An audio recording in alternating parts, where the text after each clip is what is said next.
Good afternoon, family, friends, educators, distinguished speakers, and of course, my mother. I am very, very honored to be here. Broadly speaking, today's conference delineates the intergenerational epigenetic inheritance of trauma. Epigenome means above the genome. Chemical markers bind to DNA and can promote or demote genes by turning them on or off. Gene expression is controlled by this micromanager of sorts that mediates between the environment and the genetic code. Our speakers, Dr. Yehuda and Helen Epstein, second-generation kindred spirits, in discussion with Gary Rosenblatt and with their own presentations, will illuminate the ways in which severe trauma can cause changes to the gene that might then be passed through generations. Dr. Yehuda discovered that children of Holocaust survivors who suffer from post-traumatic stress disorder, especially when it's the mother actually, have a much higher incidence of PTSD themselves, as well as other anxiety and neurological and stress disorders. Allow me to tell you a bit about being a child of Holocaust survivors. Possessing an otherwise cheery and easy temperament, I was an anxious child, in case you can't tell, appropriately dubbed a worrywart by my very well-intentioned third-grade teacher. I asked her to define the term. What does that mean, Mrs. Fisher? And she said, it means you're a nervous Nellie. I didn't know what that was either, since I was a greenhorn by proxy and lacked knowledge of idiomatic English. Now I was more worried. Earlier during that school year, she informed me that I was misspelling my name, Jacqueline, spelling it J-A-C-Q-U-A instead of J-A-C-Q-U-E. There is no name like that, she said. It doesn't exist. Embarrassed and indignant, I said that this was impossible. Check with your mother, she said, which of course I did. And I confirmed with my mother that Mrs. Fisher was in fact correct. I was crestfallen, and I remember it to this day. Little Jackie Heller, you are a worrywart. What self-respecting 8-year-old third grader doesn't know how to spell her name? Why had I not learned my name? An unexplainable feeling of terror washed over me at that time that years later I came to understand. I imagine that unconsciously, my parents didn't want me to have a name or know my name, that being a nomic had tremendous survival value. I went on to become a typical second-generation, overachieving, nail-biting, compliant, perfectionistic worrier. Whether or not excessive worry in children of survivors is an inherited trait or learned identification with parents, so to speak, is a question that is now actually legitimately up for scientific investigation. I believe, physiologic underpinnings notwithstanding, we share our parents' Weltanschauung worldview with respect to what I see as a continuum of anxiety or worry, fear and persecution, and calamity. For example, we must be off the grid and under the radar, no publicity or public displays, belonging to clubs and organizations, attending rallies, participating in the census, even becoming a registered voter is anathema, because these activities are viewed as dangerously exposing.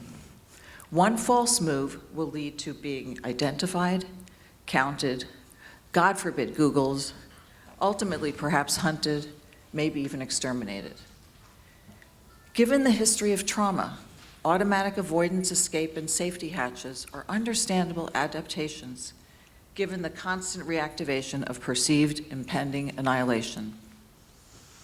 The operative principle here and resultant message from survivor to child, be it tacit or outspoken, is this: being anonymous is necessary, being invisible is ideal, but always be prepared to run now. A consistent extrapolation of this message and this mindset follows. We descendants are expected to heal our parents, justify our parents' survival, and alleviate survivor guilt. We are, in fact, meant to fulfill all aborted hopes and dreams. It is imperative that we become highly educated with marketable professions that are mobile and indispensable, so we can purchase portable goods and liquid assets with which to escape and run away.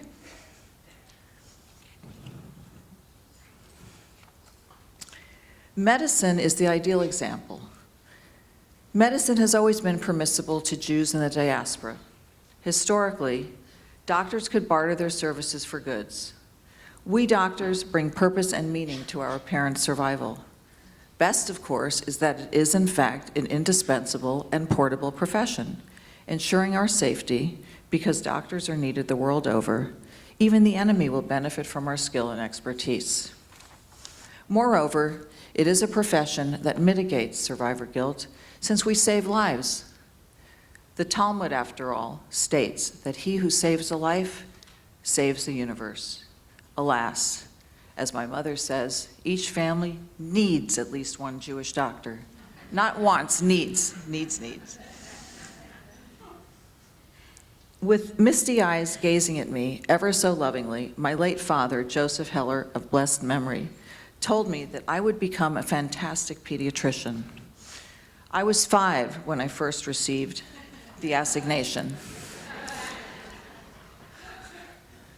I knew that compliance with the designated role was non-negotiable, the first American and the first doctor in our family. America, where dreams come true, but they're not necessarily your own.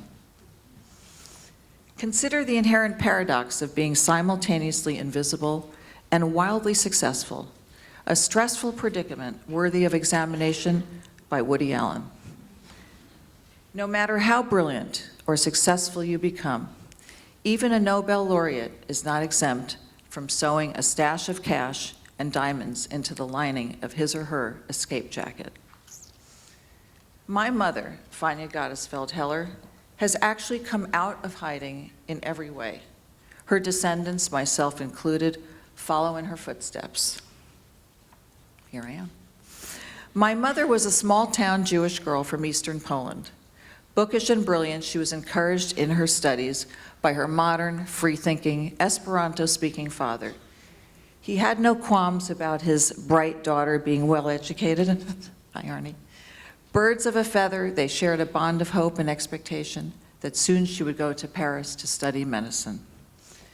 In 1941, when Fanya was only 17 years old, her love of learning coalesced into a tangible endeavor. When Jewish children were prohibited from going to school, she created one for young children that convened in the basement of her home. The school operated on days when local warnings of pogroms were absent. All children were welcome to this forbidden haven where she was the principal teacher. They had no books, just memories, knowledge, and dreams. Here, her love of learning and teaching truly blossomed. Jewish life continued to disintegrate. While the sun eclipsed and darkness descended, her personal God vanished, his memory banished. Her dreams of studying medicine were left far behind. Body and soul went underground as survival became paramount. Following the war, my parents, the living dead, wandered nomadically through Europe for almost 2 decades before settling in New York. Mom, you are a restless person, bedeviled by painful memories, wrestling fitfully always toward some understanding of how what you lived through could have been. Remaining small and invisible, Fanya Heller audited classes at Columbia University for years and years and could have amassed credit worthy of at least 2 PhDs.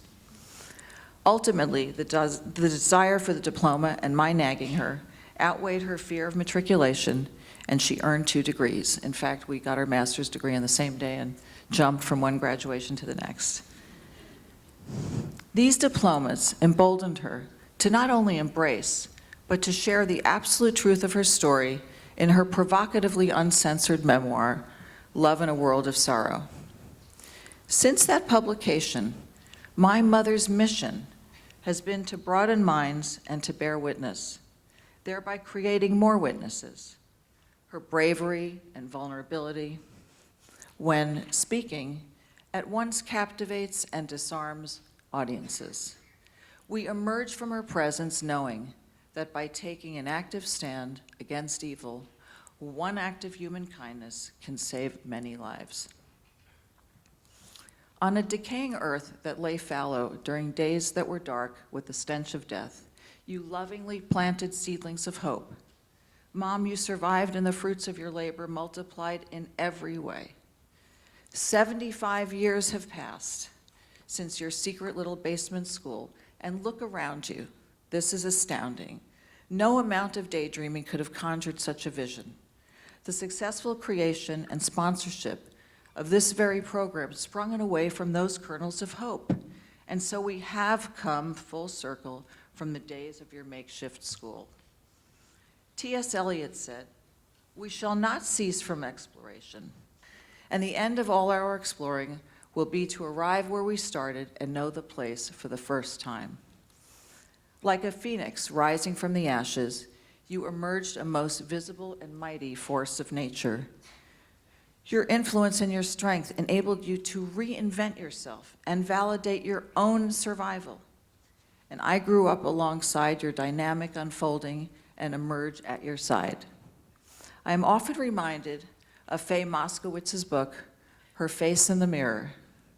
As I look in the mirror each day, more and more, I see you and me in you, and it is good. This is where I cry. Your children, grandchildren, and great-grandchildren are the shining stars in your life.